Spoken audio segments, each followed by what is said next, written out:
ընդգծեցիք, որ հենց արմատներին է պետք անդրադարձանել միգրացիայի, համագործակցելով ծագման երկրների հետ, Էմանուելն առաջինն էր առաջարկել եվրոպական քաղաքական համայնքում այս մարտահրավերների քննարկման հնարավորությունը եւ դուք կառուցողականորեն ընդգծել եք եվրոպական ռազմավարական անկախության կարեւորությունը։ Ինչպես եք տեսնում եվրոպական ռազմավարական անկախության, ինքնավարության գաղափարը անվտանգային այս միջավայրում։ Եվ հարցս վերաբերում է մասնավորապես Հորմուզի Ջրանսկին, դուք այս հարցում իհարկե առաջնորդություն ցուցաբերել եք հատկապես Կիևի հետ եւ մենք տեսնում ենք թե Մերձավոր Արևելքում ինչ է տեղի ունենում, այն ինչ տեղի ունենում ուղիղ ազդեցություն է ունենում Եվրոպայի վրա, ինչպես եք տեսնում այս իրավիճակի հետագա զարգացումը եւ ինչ մենք որպես եվրոպացիներ կարող ենք անել այս հարցը կարգավորելու համար։ Շնորհակալություն Նիկոլ, շնորհակալություն գործընկերներ եւ Նիկոլ, շատ շնորհակալություն մեզ հյուրընկալելու եւ այս եվրոպական քաղաքական համայնքի գաղտնի ժողովը հյուրընկալելու համար։ Ես կարծում եմ, որ երբ մենք խոսում ենք ռազմավարական ինքնավարության մասին,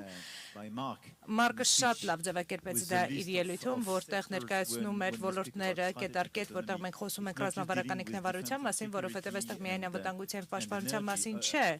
եւ էներգետիկայի մասին չէ, այլև զբաղադրիչները առանցքային են, այդ թվում նաև պարանային ասպեկտները, բայց մենք պետք է խոսենք տիեզերքի, ինչպես նաև կիսահաղորդիչների մասին, որովհետև անհրաժեշտ է ապահովել կայուն ռազմավարական ինքնավարություն եւ պաշտպանության ոլորտում, որովհետև երբ մենք խոսում ենք օրինակ կիսահաղորդիչների մասին, թե դու կախվածություն ունես այլ երկրներից, ապա անհրաժեշտ է դիտարկել գլոբալ տնտեսության ինտեգրումը եւ մեր ամբողջական նորարարական համակարգը, որովհետեւ մեր ռազմավարական ինքնավարության ձևավորումը պահանջում է շատ ավելի մեծ կենտրոնացվածություն այն հիմնասյուների վրա, որտեղ մենք ունենք գերկախյալություններ։ Եւ իհարկե, նաեւ փոխանցած տարիների ընթացքում մենք փորձառեցինք այս գերկախյալության արդյունքները։ Կոവിഡ്ի ժամանակ մենք խոսում ենք դիմակների մի շարք բժշկական միջոցների մասին, ինչպես նաեւ Ռուսաստանի պատերազմը Ուկրաինայի դեմ բացահայտեց մեր գազի Ռուսաստանի գազից ունեցած գերկախյալությունը։ Մենք փորձառում ենք մեր գերկախյալության ծանրությունը, երբ խոսում ենք ամերիկյան հովանոցի մասին, մեր պաշտպանության եւ անվտանգության մասին, սա սենյակում գտնվող փիղն է, Մարկը խոսեց դրա մասին, որովհետեւ նա ավելի մոտ է զգում իրան եվրոպացիներին, քանի որ մենք միասնական ենք եւ հասկանում ենք, որ պետք է ավելի միասնական լինենք, որովհետեւ սա կասկածի կամ հարցականի տեղիք չէ,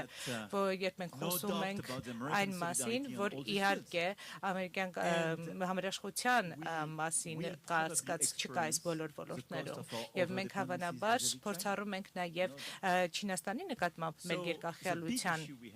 ճնշումը եւ հետեւաբար մեծ խնդիրը որ մենք ունենք այս պահին հետեւյալն է որ մենք ճգնաժամերից եւ պատերազմներից անդին մենք ունենք շատ լուրջ ռիսկազերծման ռազմավարություն որը պետք է իրականացնենք որը շատ ավելի մեծ ներդրում եւ համակարգում է պահանջելու եվրոպացիների շրջանում եւ եկեք հստակ լինենք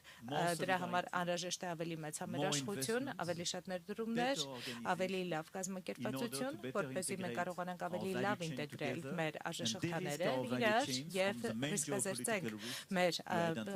արժեշղթաները աշխարհաքաղաքական իհայտ եկող կամ որոշակվող սպառնալիքների դեմ մենք պետք է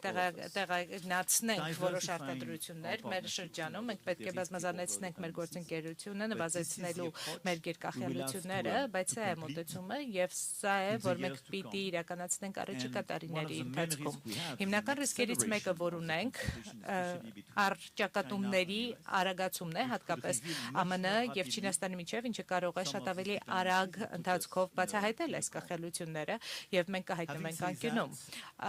այս ասելով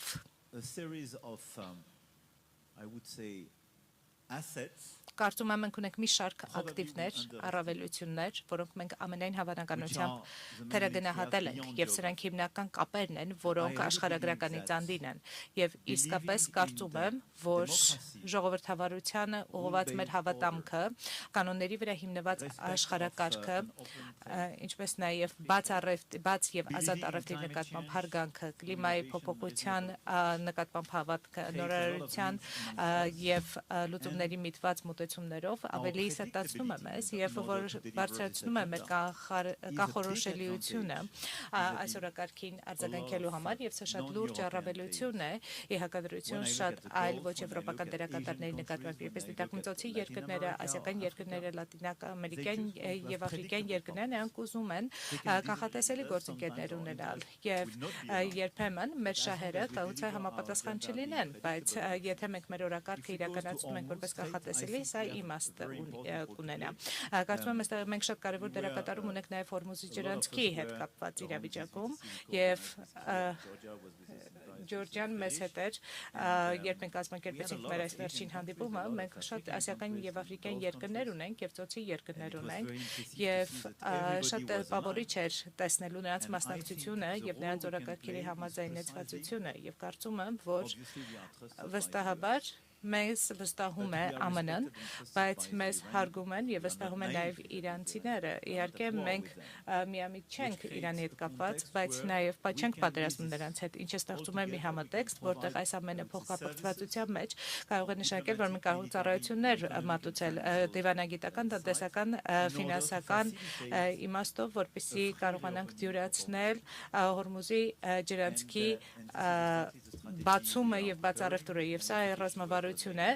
որտեղ ացաշաբաթվա ընթացքում մենք ունեցանք Լոնդոնում հանդիպում եւ հիմա մենք այդպիսի իրավիճակ ենք, որտեղ մենք կարող ենք դյուրացնել այսպիսի բացումը, ինչը մեզ դնում է այդպիսի իրավիճակում, որտեղ մենք կարող ենք լինել վստահելի գործընկեր եւ կարող ենք ունենալ այս բաց ճանապարհը։ Ես իսկապես կարծում եմ, որ սա մեր առավելություններից մեկն է, բայց բացի դրանից ես կարծում եմ, որ մեր հետաքրքրությունը հետեւյալն է, որ մենք պետք է նվազեցնենք ռիսկերը տարբեր հաստատություններում, պետք է շարունակենք ամբողջական համերաշխության մեջ համակարգված լինել եւ Ուկրաինան ամենաթեժ թեման է, բայց պետք է միասնաբար աշխատենք այս օրակարգի միտված ռազմավարական ինքնավարության ձեռքբերելու ընթացքում եւ կարծում եմ, որ վերջին մի քանի տարիների ընթացքում Հայաստանի հետ կապված Նիկոլի տեսանկյունը շատ տպավորիչ է։ Եկեք ազնիվ լինենք 8 տարի առաջ ոչ ոք այստեղ չէր գա եւ այն փաստը, որ մենք այսքան շատ առաջին այցեր ունենք ձեր երկիր, իսկապես լավ ցուցանիշ է, որովհետեւ 8 տարի առաջ այս երկիրը շատ սեղանի շուրջ նստած բազմաթիվ երկրների կողմից դիտարկվում էր որպես Ռուսաստանի դե ֆակտո արմանյակ եւ Նիկոլը կազմակերպեց Թավշյա հեղափոխությունը եւ այն որոշեց ապառիսկայնացնել երկիրը եւ շահեց դրա արդյունքում եւ այն որոշեց, որ խաղաղությունը եւ Եվրոպան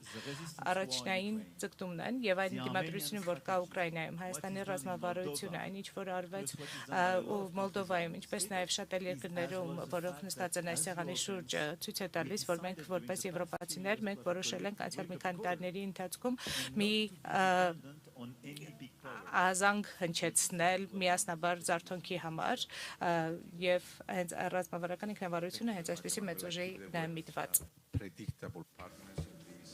Շնորհակալություն։